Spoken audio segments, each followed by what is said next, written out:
좀 무식한 질문일 수도 있는데 파빌리온, 건물, 도시. 왜 쿠라스는 이 세 가지 캐테고리를 그냥 가지고 스몰, 미디엄, 라지라고 책을 왜 안 지었을까? 그냥 소중대 여기서 끝나면은 건축에서 다루는 그 스케일을 다 커버할 수 있는데 왜 굳이 스몰, 미디엄, 라지, 엑스라지로 이렇게 네 개로 만들어가지고 요 미지의 이 변수를 만드냐? 이 쿠라스의 밀당 기술이 나타나는 거야. 하이퍼 스펜더럴. 책의 소개글을 보면은 되게 재밌는 얘기가 써 있는데 Architecture is a hazardous mixture of omnipotence and impotence. 건축은 전능함과 무력함이 굉장히 위험하게 섞여 있다는 굉장히 재밌는 얘기를 해요. 이게 무슨 말이냐? OMA가 설립한 게 75년도잖아요. 그리고 SMLXL 출간이 이제 95년도니까 한 20년도 넘게 이제 활동을 한 거잖아요. 이런 거죠. 내가 이제 좀 건축을 해봤어. 20년 동안. 그래서 건축을 좀 해봤는데 해보니까 개빡센데? 너무 빡센데? 왜냐?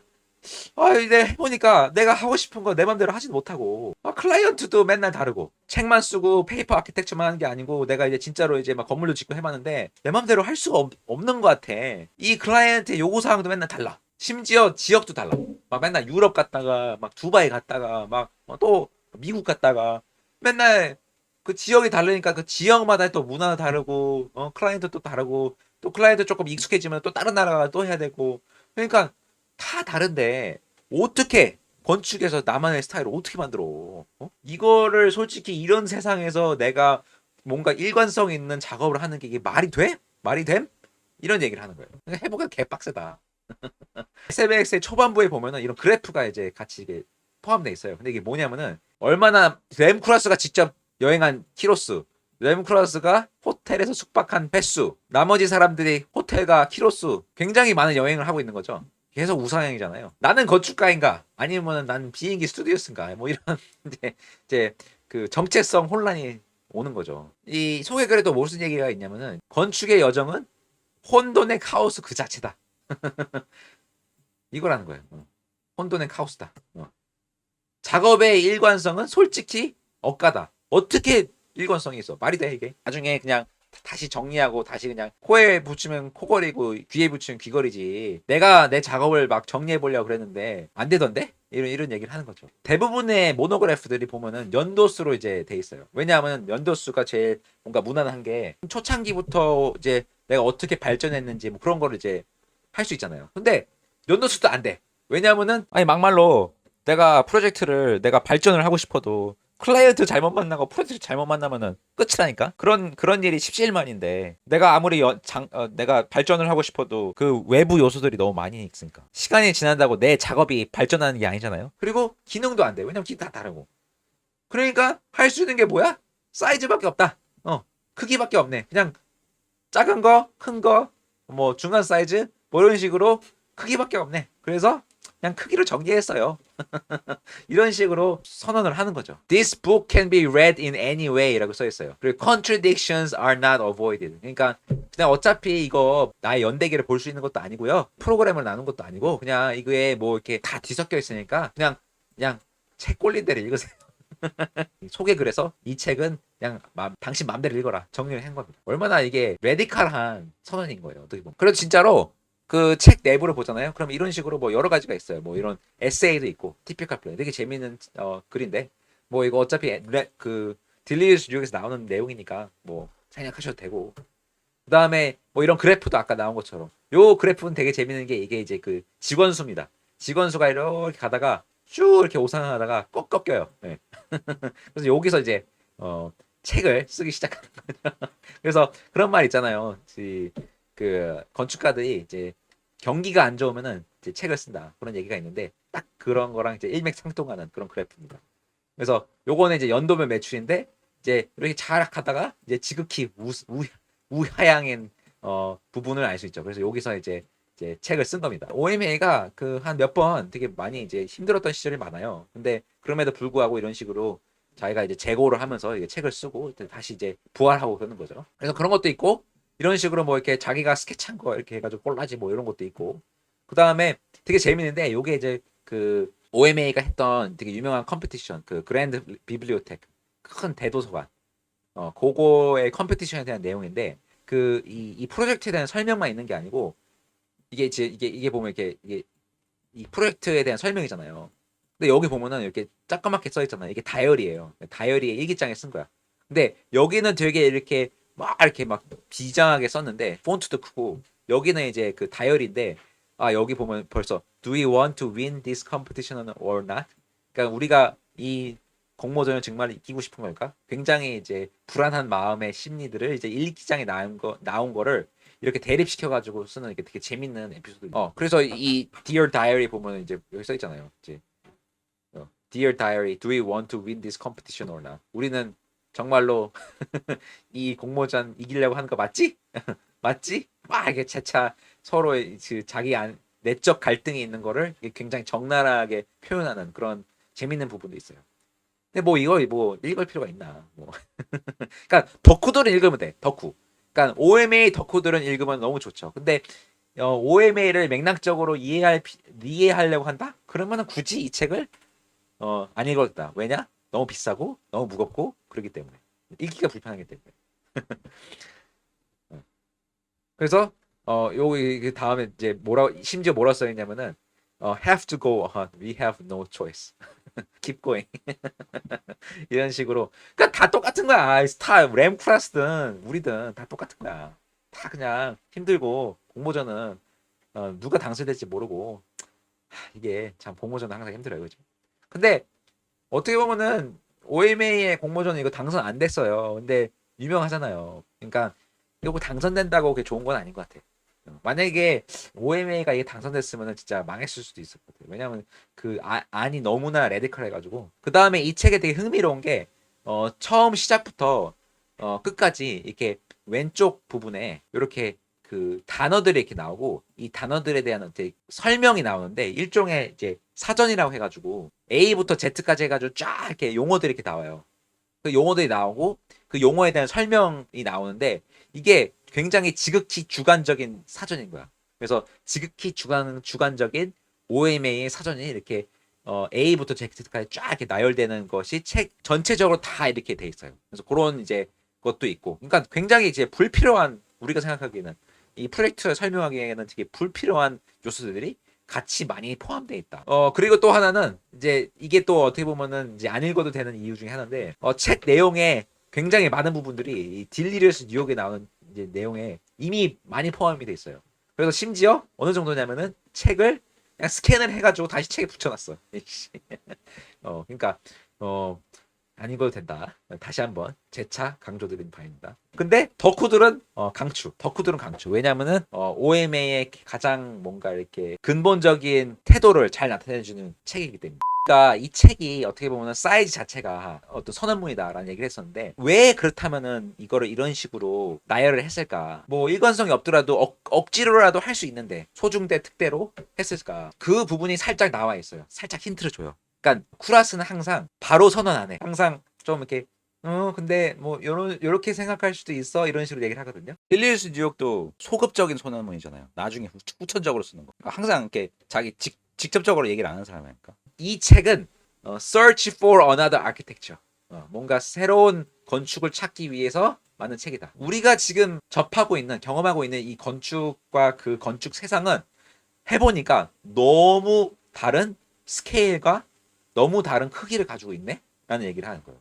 그래서 이 스케일이 both arrogant and hesitant라고 얘기하는데 굉장히 우월하면서도 굉장히 소극적인 스케일이야 라는 얘기를 해요. 그래서 이 스케일의 현실에 대해서 우리가 직면해야 되지 않아? 라는 조금 그런 뉘앙스를 살짝 주는 거죠. 이 부분이 어떻게 보면 이 책의 이면에 있는 진짜 하고 싶은 얘기인 거겠죠. 책 구성을 보면은 쿠라스가 의도하려고 하는 거를 이제 엿볼 수 있는데 구성이 제목처럼 스몰, 미디엄, 라지, 엑스트라 라지 이렇게 나눠져 있습니다.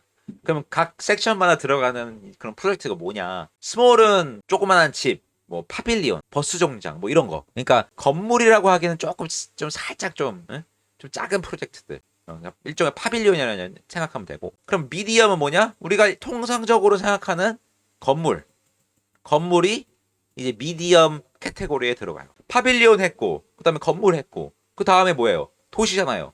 그럼 도시니까 라지가 도시구나 하고 보면은 라지가 도시가 아니야. 라지가 도시가 아니고 이 엑스트라 라지가 도시예요.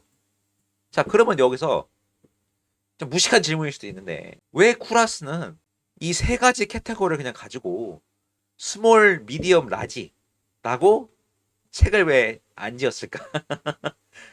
그냥 소중대 여기서 끝나면은 우리가 일반적으로 건축에서 다루는 그 스케일을 다 커버할 수 있는데 세 개로만 왜 굳이 스몰, 미디엄, 라지, 엑스라지로 이렇게 네 개로 만들어 가지고 요 미지의 이 변수를 만드냐. 이 쿠라스의 밀당 기술이 나타나는 거야. 이 뒤에 얼마나 이게 짜릿합니까? 뭐야 이게 왜 갑자기 라지라는 게 나오지? 이 책의 구성으로 자기가 하고 싶은 말을 설계하고 있는지 좀 엿볼 수가 있죠.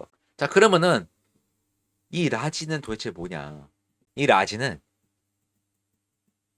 큰 건물이에요. 큰 건물. 그냥 건물이 아니고 큰 건물. 그러니까 쿠라스는 건물과 큰 건물은 새로운 구분이 필요해 라는 주장을 이 라지로 선언하는 거예요. 그러면은 아니 도대체 큰 건물은 어떻게 우리가 규정을 하는지, 얼마나 커야지 큰 건물인지, 뭐 이런 되게 합리적인 질문들이 생기잖아요. 그거에 대한 얘기를 하는 내용들이 다 이 라지라는 요 부분에서 나와요. 그래서 만약에 내가 이 책을 굳이 읽어야겠다. 그러면은 요 라지만 읽으면 돼요. 이 라지만 읽으면 돼요. 아니 물론 뭐 아까도 얘기했지만 덕후라면 다 재차 강조. 덕후라면은 다 읽으면 좋습니다. 막 쿠라스가 너무 좋아. 나 쿠라스 너무 막 다 알고 싶어. 그러면은 읽으면 돼. 근데 내가 만약 시간이 없다. 그리고 나는 솔직히 뭐 램쿠라스에 그렇게 관심 있는 거 아니고 그냥 맥락적으로만 이해하려고 하니까 뭘 이해해야 될지 모르겠다 하면은 이 라지를 읽으면 됩니다. 라지를. 근데 그것도 하이퍼스펜드러를 들으면은 이제 요약을 SML 엑셀에서 사이즈가 하나씩 소개될 때마다 이제 글 같은 게 이렇게 있어요. 예를 들어서 뭐 less is more 뭐 이런 식으로 이제 뭐 관련된 거를 쓰겠죠. 이렇게 이런 식으로 medium 할 때 field trip이라는 뭐 글이 나오고 뭐 살짝 좀 이렇게 연관성이 있지만 뭐 그닥 그렇게 막 직접적으로 이 사이즈에 대한 얘기를 직접적으로 하는 챕터가 없어요. 엑스라지도 그렇고. 근데 유일하게 라지에서는 크기에 대한 직접적인 얘기를 하는 에세이가 라지에서 나와요. 이 제목이 뭐가 라지인지 이 얘기를 할게 라는 방식으로 선언문이 하나 나오는데 이게 그 유명한 쿠라스의 비그니스라는 글입니다. 한국말로 번역하면은 큰 거에 대한 큰 거, 크다는 것 뭐 그런 뜻이거든요. 그러니까 라지에 대한 얘기를 하는 거잖아요. 그래서 이 글만 읽으면 돼요. 라지에서도 이 비그니스라는 글만 읽으면 일단 돼요. 그래서 이 글은 아까 얘기했던 큰 건물은 도대체 뭐지? 이 라지 빅 빌딩이라는 것이 도대체 나는 쿠라스는 무엇을 빅 빌딩이라 하는가라는 얘기를 하게 되고 그렇다면은 이 빅 빌딩은 왜 우리가 따로 빅 빌딩이라고 얘기해야 되고 도대체 이게 어떠한 건축의 변화를 만들길래 우리가 이게 새롭게 정의를 해야 되는 건지라는 이제 설명을 하는 게 이 비그니스라는 쿠라스의 글입니다. 이렇게 글씨가 되게 크잖아요. 그러니까 벌써 빅이니까 글도 큰 거야. 그러니까 되게 직관적이죠. 근데 재밌는 게 이게 점점 이렇게 작아져. 그래서 맨 처음에 딱 봤을 때는 와, 글 크니까 이게 좀 이렇게 읽기 쉽겠다, 이게 짧겠다 하는데 갈수록 이게 작아져. 그래서 전혀 이렇게 긴 글은 아닙니다. 긴 글은 아니지만 그래도 뭐 엄청나게 짧은 글도 아니에요. 만약에 여러분들이 우리가 같이 읽는 시간을 가지고 싶다면은 이 영상에 댓글을 하나 남겨주시면은 저희가 한번 이 글을 같이 읽어보는 요약해보는 그런 시간을 갖도록 할게요. 근데 하여튼 그래서 SML은 결국에는 이거예요. 비그니스가 결국에는 제일 핵심인 부분이에요. 그래서 다시 이제 여기를 돌아가면은 이 SMLX라는 이 설계를 한 거는 결국에는 이 비그니스라는 넣기 위해서 쓴 책이다. 라고 저는 요약할 것 같아요. 끝. 여기서 이렇게 끝내면 좀 아쉽죠? 아니 그리고 솔직히 좀 보충 설명이 필요할 것 같아서. 아니 근데 진짜로 좀 극단적인 해석일 수도 있지만 진짜 뭐 그런 부분이 없지않아 있어요. 이 글 하나 때문에 이 SML 엑셀을 이렇게 만들어가지고 이 두꺼운 책을 써? 이 글 하나에 책을 태워?